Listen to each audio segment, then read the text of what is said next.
Hello class 8 कैसे हैं आप सब। आज की इस वीडियो में हम देखेंगे क्लास 8 हिस्ट्री का चैप्टर नंबर 2 एंड चैप्टर का नेम आप देखो फ्रॉम ट्रेड टू टेरिटरी। तो इस वीडियो में हम इस चैप्टर के क्वेश्चन आंसर्स को सॉल्व करेंगे। सबसे पहला क्वेश्चन आपके पास आता है लेट्स रिकॉल में मैच द फॉलोइंग्स है आपके पास, तो इनके आंसर्स पे हम सीधा जंप करते हैं। पहला पॉइंट है आपके पास दीवानी, ठीक है। तो right to collect land revenue, Diwani का मतलब होता है कि जो लैंड होती है यानी कि जो किसानों को खेत दिए जाते हैं उनसे कर वसूलने का, ठीक है, यानी कि उनसे पैसे लेते थे वो।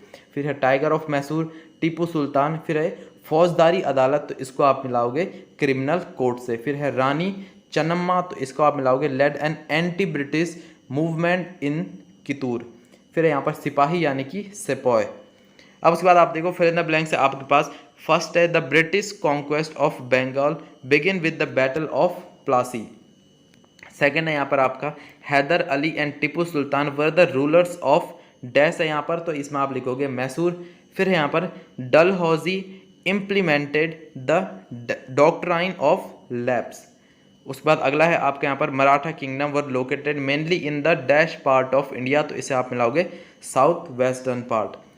फिर यहाँ पर आप देखो क्वेश्चन नंबर 3 है आपके पास स्टेट वेदर ट्रू और फॉल्स, यानी कि आपको ट्रू फॉल्स बताना है यहाँ पर।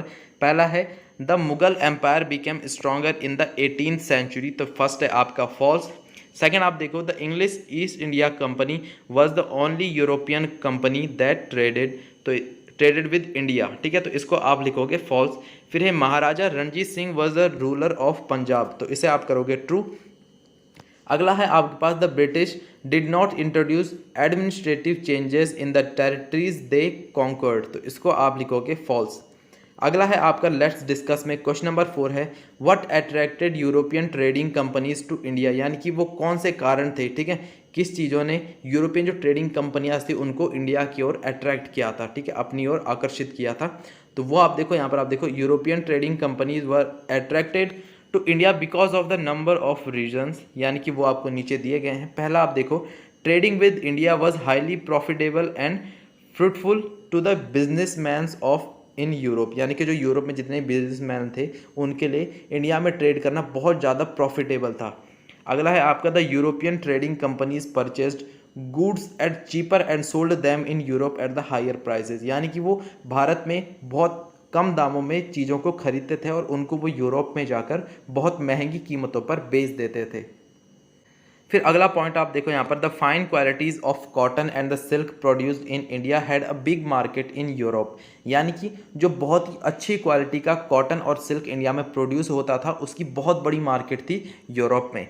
Indian species like paper, cloves, cardamom and the cinnamon were in great demand in Europe, यानी कि इन सब चीज़ों की बहुत ज़्यादा डिमांड थी यूरोप में, जो कि ये बहुत ज़्यादा मात्रा में भारत में होते थे। क्वेश्चन नंबर 5 आप देखो what were the areas of conflict between the Bengal nawabs and the East India Company, तो इसका आप आंसर लिखोगे in the 18th century after the death of Aurangzeb the Bengal nawabs asserted their power and autonomy. Through the 18th century, the conflict between them and the East India Company is intensified.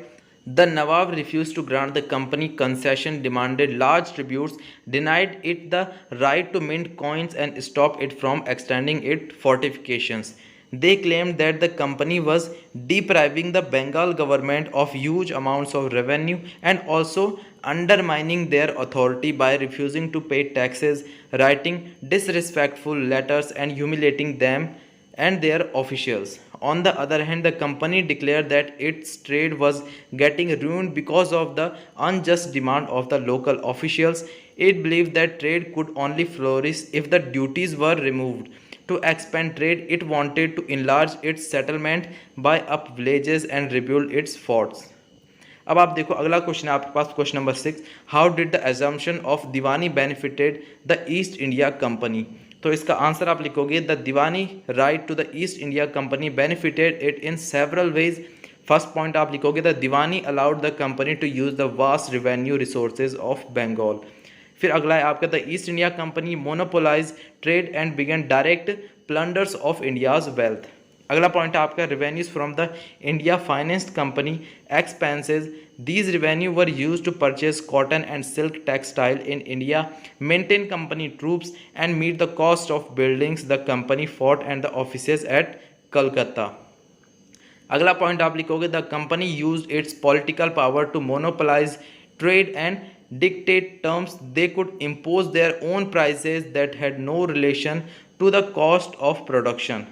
अगला point आपका the company use revenue of Bengal to finance exports of Indian goods. अगला question है आपके पास 7th question, explain the system of subsidiary alliance. तो इसका answer आप लिखोगे after the battle of Plassey in 1757, the battle of Buxar in 1764 and gaining the Diwani of Bengal, the company began to expand its rule in many parts of India. For that it had devised several plans and among them was subsidiary alliance. According to the terms of the alliance, first point आप लिखोगे इसमें Indian rulers were not allowed to have their independent arms forces. उसके बाद second point है आपका they were to be protected by the company but pay for the subsidiary forces that the company was suppose to maintain for the purpose of their protection. अगला point है आपका if the Indian rulers fail to make payments then the part of the territory was taken away by the company as penalty. For example in 1801 the nawab of Awadh were forced to give over half of his territory to the company falling in the pay for the subsidiary forces. अब उसके बाद question number 8 आप देखो यहाँ पर in what ways was the administration of the company different from that of Indian rulers. Answer आप लिखोगे British territories were broadly divided into administrative units called presidencies.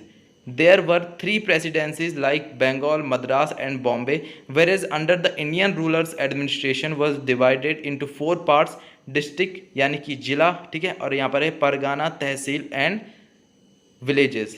Each administrative unit was ruled by a governor. Second point आप लिखोगे the supreme head of the administration was the governor general, whereas under the Indian administrative system the supreme head was king or nawab. Warren Hastings introduced the new system of justice. Each district was to have 2 courts, civil and criminal court. The European district collector presided over civil courts. The criminal courts were still under a qazi and a mufti. Under the Regulating Act of 1773, a new Supreme Court was established. The main figure in the Indian district was collector. अगला point आपका according to his title collector his main job was to collect the revenue and the taxes and maintain law and order in his district with the help of जजेस, police officers and darogas. उसके बाद आप देखो यहाँ पर question number 9 है आपके पास describe the changes that occurred in the composition of the company's army. तो इसका आंसर आप लिखोगे during the 18th century when the East India Company began recruitment for its own army it started recruiting peasants and began training them as professional soldiers.